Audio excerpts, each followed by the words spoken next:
जरा जल्दी से अपने दर्शकों को बताना है। उसके बाद सुधांशु जी, संजय जी, मैं फौरन आपके पास आ रही हूँ। विधानसभा चुनाव जिसकी हम बात कर रहे हैं, चाहे राजस्थान हो या फिर मध्य प्रदेश हो, बागी किस तरह से खेल बना या बिगाड़ सकते हैं, उसी पर लगातार चर्चा है, जिस पर आप डिबेट भी देख रहे हैं। लेकिन विधानसभा चुनाव में पार्टियों के अंदर टिकट बंटवारे पर जो कला हो रही है, जिसकी तस्वीरें भी आप देख रहे हैं, उसे हर दल अपने स्तर से निपटाने की कोशिश में लगा हुआ है, क्योंकि राजनीतिक दलों का सिर्फ एक लक्ष्य होता है, उस सीट पर विजय किसी भी तरह से हासिल करना।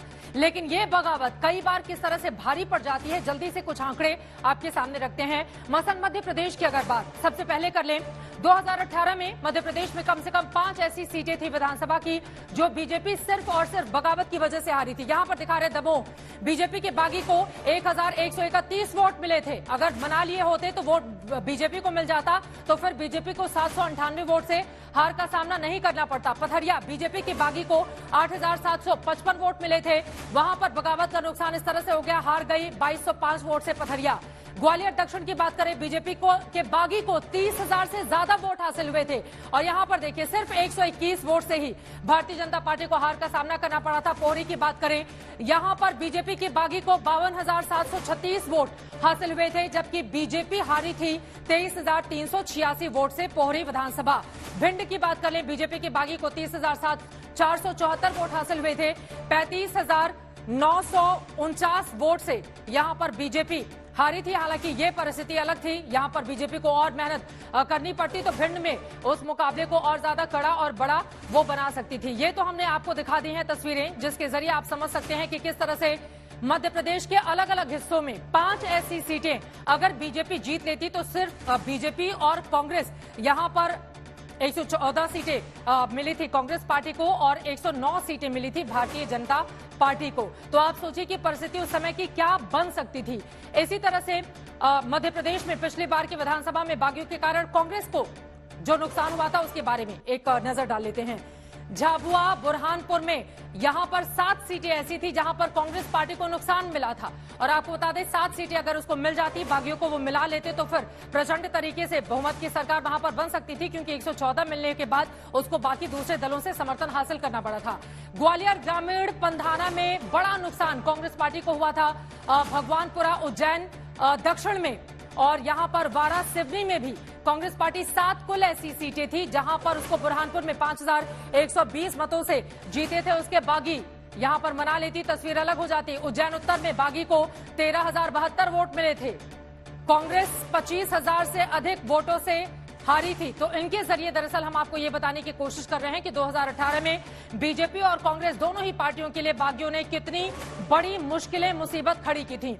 मध्य प्रदेश से लगातार बगावत की तस्वीरें सामने आ रही हैं, चाहे भारतीय जनता पार्टी हो, कांग्रेस पार्टी में कहीं ज्यादा बगावत इस समय दिखाई दे रही है, क्योंकि अलग अलग हिस्सों में खुलकर विरोध प्रदर्शन कांग्रेस के कार्यकर्ताओं की ओर से किया जा रहा है। तो वहीं राजस्थान में जहां पर विधानसभा चुनाव होने हैं, वहां पर बीजेपी के बागियों को लेकर मुख्यमंत्री अशोक गहलोत कैसे तंज कस रहे हैं, एक बार सुन लेते हैं, उसके बाद चर्चा में आगे बढ़ेंगे।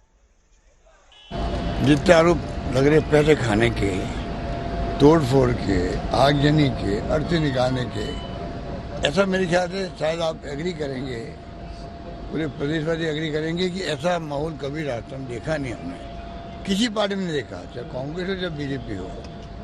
ये क्यों हुआ है, इसका रिसर्च करने की बात है। जिस प्रकार बीजेपी की अप्रोच है, वो अपना अपने इस बात का प्रतीक है, 7 मेंबर पार्लियामेंट को इन्होंने उतार दिया मैदान के अंदर।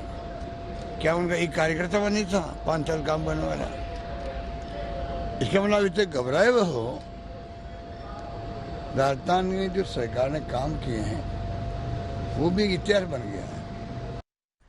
मुख्यमंत्री राजस्थान के अशोक गहलोत को आप सुन रहे थे। सुधांशु जी इस पर जवाब दीजिए। संजय जी, मैं फौरन आपके पास आ रही हूं, लेकिन सुधांशु जी, मुख्यमंत्री अशोक गहलोत का यह कहना है कि कितनी डरी हुई है बीजेपी की अपने सांसदों को मैदान में उतारना पड़ रहा है, उनके पास ऐसा लग रहा है नेता और कार्यकर्ता ही नहीं बचे हैं। देखिए, डरना तो ये होता है कि अशोक गहलोत को अध्यक्ष घोषित करने के बाद कांग्रेस ने कदम पीछे खींच लिए थे। डरना तो ये होता है कि अजय माकन गए थे और उनका बाकायदा टीवी पे बाइट अवेलेबल है कि कोई मिलने नहीं आया ऑब्जर्वर से, और उसके बाद कोई कार्रवाई नहीं हुई दिल्ली पहुंचने के बाद। और जहां तक उन्होंने कहा कि ये विवाद की बात कर रहे हैं, तो राजस्थान की जनता ने तो 5 साल से देखा है, एक जहाज को 2 पायलट उड़ा रहे थे या एक फूल 2 माली थे। तो राजस्थान की जनता ने तो कांग्रेस के इन 5 वर्ष के शासनकाल में 2 चक्कियों के बीच में अपने को पिसते हुए देखा है।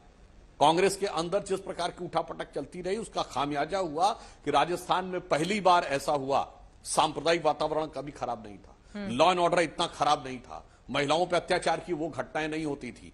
ये सारी की सारी चीजें जिस ढंग से हुई हैं कांग्रेस के शासनकाल में। और भाई हमें तो तहसीन जी को अगर याद हो 2018 के चुनाव में जानते क्या हुआ था? टिकट घोषित होने से पहले 3 लोगों ने जाके नामांकन कर दिया था। चेक कर लीजिएगा जाके। अशोक गहलोत जी से प्रेस कॉन्फ्रेंस में पूछा गया, कहते वो उनका मुहूर्त निकला जा रहा था इसलिए उन्होंने कर दिया। अभी 4-5 दिन पहले अशोक गहलोत जी ने जिन 5 लोगों का नाम घोषित करके कहा, जिसमें शांति धारीवाल जी भी थे, कि इन 4 को जिताना, 5 को जिताना, उनमें से 4 के पहली लिस्ट में नाम ही नहीं आए।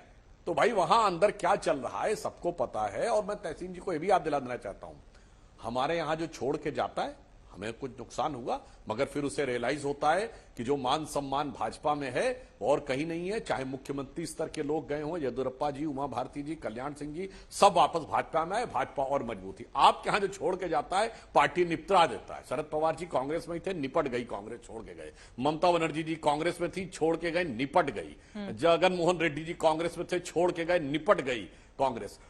कैप्टन साहब छोड़े, कांग्रेस निपट गई पंजाब में। इसलिए ये स्थितियां आपकी। और एक बात मैं और कह दूं चित्रा जी, अभी आशुतोष जी ने जो बोली थी बात, उनका मैं थोड़ा समर्थन करता हूं। उन्होंने कहा असदुद्दीन ओवैसी को डिसप्रपोर्शनेट रिप्रेजेंटेशन मिलता है मीडिया में, बिल्कुल सही बात है। जो जितना कट्टर मुस्लिमों के बारे में बोलेगा उसके ऊपर सेकुलर स्नेह और अनुग्रह उतना ही बरसता है। इस कारण से हर उस व्यक्ति को डिसप्रोपोर्शनेट रिप्रेजेंटेशन मिलने लगता है। और एमआईएम के हमारे असीम वकार साहब ने जो बोला, वो जानते हैं उन्होंने अच्छी बात बोली, जानते क्यों बोला?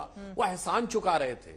अकबरुद्दीन ओवैसी का जो घटिया बयान था, उस जमाने में तो एमआईएम और कांग्रेस की अविभाजित आंध्र में मिलीजुली सरकार थी, मगर ये तो टीआरएस की सरकार के समय में केस खत्म हो गया। ऐसी गजब की पैरवी हुई कि वो कोई वीडियो देख ले तो उसमें बचने की गुंजाइश नहीं है, मगर एमपी एमएलए कोर्ट से क्लियर। तो उतना एहसान तो बेचारे चुकाएंगे ही टीआरएस का।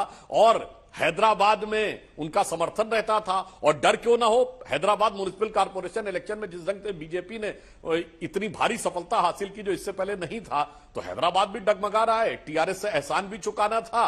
और जो आशुतोष जी ने कहा डिसप्रोपोर्शनेट रिप्रेजेंटेशन तो पाना ही पाना था। तो इसलिए अगर मैं देखता हूं तो इन सारे दलों के अंदर एक पॉइंट मैं कह दूं, भाजपा और कांग्रेस में मूल अंतर जानते क्या है? हम मूलतः एक विचारधारा प्रेरित कैडर आधारित पार्टी, कांग्रेस मूलतः एक सत्ता प्रेरित लीडर आधारित पार्टी है। इसलिए इनके यहां बड़ा लीडर पार्टी छोड़ता है तो पार्टी खत्म हो जाती है। हमारे ऐसा नहीं होता है, छोड़ता है, हमें कुछ नुकसान होता है और उसके बाद वापस आता, पार्टी और मजबूत होती। इसीलिए हम एकमात्र राजनीतिक दल हैं जिसका 72 साल में एक बार भी वर्टिकल डिवीजन नहीं हुआ है। कांग्रेस का 136 साल में कोई 20 साल नहीं बता सकते। तहसीन जी, 1885 से कह रहा हूं, जिसमें कि कभी इनके यहां डिवीजन ना हो। हाँ, तहसीन जी, मैं उत्तर दे देता हूँ। सुधांशु जी शायद भूल रहे कि जो ज्योतिरादित्य सिंधिया जी मेरे बहुत अच्छे मित्र हैं, हमें छोड़कर गए भाजपा के अंदर, उनके कोई भी प्रत्याशी उस इलाके से नहीं जीत रहे, वहां पे रिवोल्ट हो रहा है। और कर्नाटका में आपकी क्या हालत है सुधांशु जी? आज आप एलओपी अपॉइंट नहीं कर पा रहे कर्नाटका के अंदर, और डर इस बात का है भाजपा को कि अगर तेलंगाना में कांग्रेस का प्रदर्शन अच्छा हो गया, जीतना तो बहुत दूर की बात है, तो भाजपा दक्षिण भारत भाजपा मुक्त हो जाएगा। ये चीज आप नोट कीजिए। लेकिन जो सुधांशु जी कह रहे थे कि भाजपा में कभी भी वर्टिकल स्प्लिट नहीं हुआ, मैं बिल्कुल इस बात को मानता हूं, बिल्कुल सही कह रहे। भाजपा का जो इतिहास रहा है, पहले चुनाव कौन लड़ता था? हिंदू महासभा, वो समाप्त हो गया। फिर कौन लड़ने लगा? जनसंघ, वो समाप्त हो गया। अब भाजपा आगे कुछ समय बाद ये भी समाप्त हो गया। इतिहास में नहीं जाते, बाकी लोगों को भी बोलना है। ठीक है। जल्दी से संजय जी, संजय कुमार जी, मैं आप सीधे आपके पास आते हुए, यहां पर अपने अपने दावे दोनों ही पार्टियों की ओर से किए जा रहे हैं। सुधांशु जी, कुछ आपका पॉलिटिकल पार्टी अब इतने ज्यादा इतिहास में नहीं जानते हैं। अरे भाई, जनसंघ को जनता पार्टी मिले हुआ, भाजपा बना और बड़ा हो गया। कोई जनसंघ खत्म थोड़ी हुआ। आज की भाजपा ही तो पूर्व का जनसंघ है। अभी इतना तो मत बोलिए मान्यवर। ठीक है, अब इतने इतिहास में नहीं जाते हुए संजय कुमार जी को जो अपडेट कराना चाहूंगी। संजय कुमार जी, ये जो आंकड़े हमने रखे देश के सामने कि किस तरह से 7 सीटों पर बागियों ने कांग्रेस को नुकसान पहुंचाया, 5 सीटों पर बीजेपी को मध्य प्रदेश में नुकसान पहुंचाया था पिछली बार। और यहां पर असीम वकार की पार्टी को लेकर भी आशुतोष जी ने भी, सुधांशु जी ने भी टिप्पणी की है। इस बार राजस्थान में किस तरह का उनका रोल देख रहे हैं? क्योंकि बिहार में इस बात को नहीं भूलना चाहिए, उन्होंने तेजस्वी यादव और कांग्रेस पार्टी का खेल बिगाड़ दिया था। 5 उनके विधायक जीते थे। बिल्कुल हल्के में क्या आसिम वकार की पार्टी को लिया जा सकता है? देखिए चित्रा जी, बिहार की स्थिति और राजस्थान की स्थिति की तुलना नहीं की जानी चाहिए, क्योंकि मुस्लिम वोट के मद्देनजर अगर हम बात करें तो ये जरूर है कि बिहार की राजनीति में जब बिहार में विधानसभा के चुनाव हुए थे तो एआईएमआईएम ने कुछ सीटें जीती थी, लेकिन अगर आप बारीकी से उनको देखेंगे, उन सीटों को, जो एक सीट को जीत रहे हैं लेकिन बगल वाली सीट पे आपका वोट प्रतिशत बिल्कुल नीचे गिर जाता है। ये बहुत बड़ी पार्टी की जीत नहीं थी, ये उन उम्मीदवारों की जीत थी जो बहुत पॉपुलर थे, जिनको एआईएमआईएम ने टिकट दिया और उनकी टिकट पे वो जीत कर आए। तो प्रदर्शन अच्छा था, 5-7 सीटें उन्होंने जीती, लेकिन उस तरह का प्रदर्शन राजस्थान में करते हुए मुझे दिखाई नहीं पड़ते, क्योंकि राजस्थान में की जो पॉलिटिक्स है वो मुस्लिम वोटरों के इर्द गिर्द नहीं घूमती है, क्योंकि वहां मुस्लिम वोटरों का कंसंट्रेशन आपको उस तरह से नहीं दिखाई पड़ता है जैसा बिहार में दिखाई पड़ता था।